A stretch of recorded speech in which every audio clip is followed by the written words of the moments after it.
too kind. We are first on set with Late Night with Seth Meyers. Can we get a little tour?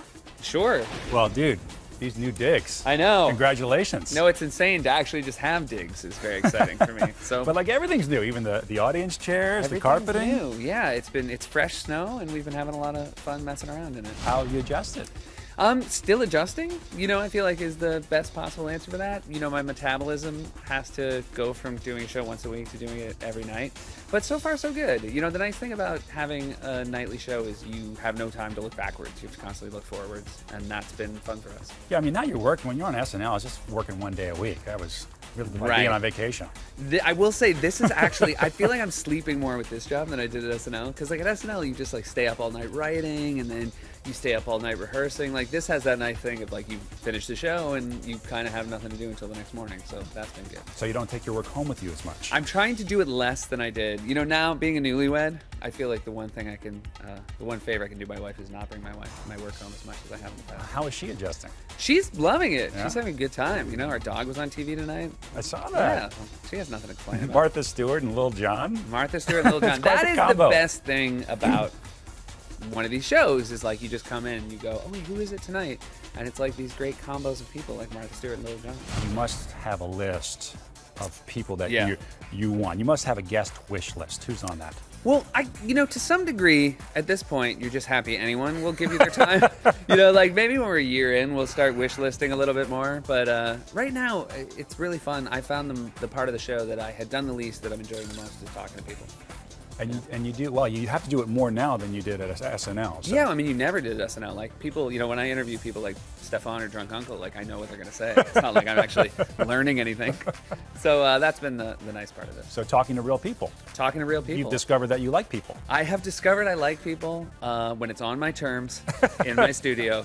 And I can throw it a commercial when I get tired. You like that control? It's great. Are you a control freak? I'm a little bit of a control freak, so this has been very nice. Does the wife watch the show? She comes by, I would say 2 or 3 nights a week. The problem is like, when do you, like that's the other thing about the show. Like when I was on SNL, if my parents didn't watch, I would be like insulted. But now when one's on every night, like no one's going to watch it every night. Like, even my parents. Yeah. You're not waking your wife up at 12:30 going, come on. No, I'm sound asleep at 12:30 as well. So who do you look up to? Who are some of the late night hosts that you've drawn from in years past or now? Well, when I was in high school, I discovered David Letterman. When I was in college, it was Conan. Obviously, I've known Jimmy as a friend for years and years. It was that nice thing of when I got this job, I didn't have to like go back and study the people who'd done it. I had just been introduced to them over the years, and I feel like they just, you're best inspired by the people that you sort of were inspiring you without knowing. But I certainly approach this show trying to bring the best elements of all 3 of them. It's incredible to only be the 4th person on this time slot on this network. So. Do you do your best work late at night? I feel like I do okay late at night, but if you see me with Kelly Ripa, I've got some pretty decent early morning chops. Yeah. It's early afternoon where I just stink. That's when you take a little snooze. Just stink. I got to take a full siesta. Yeah, well, everyone thought you were going to take that job. Look, no one loves Kelly Ripa more than I do, but I do think I belong to the night. You're a bit of a vampire like that. Yes. I think there's some vampire elements. I'm wondering if you can give me some tips maybe to delivering the entertainment news in a more fun way. I mean, there's a lot of material there to work with, isn't there? If something strikes you as particularly stupid, I find it's good to just look into the lens after you say it for a full minute. Just let it sink in.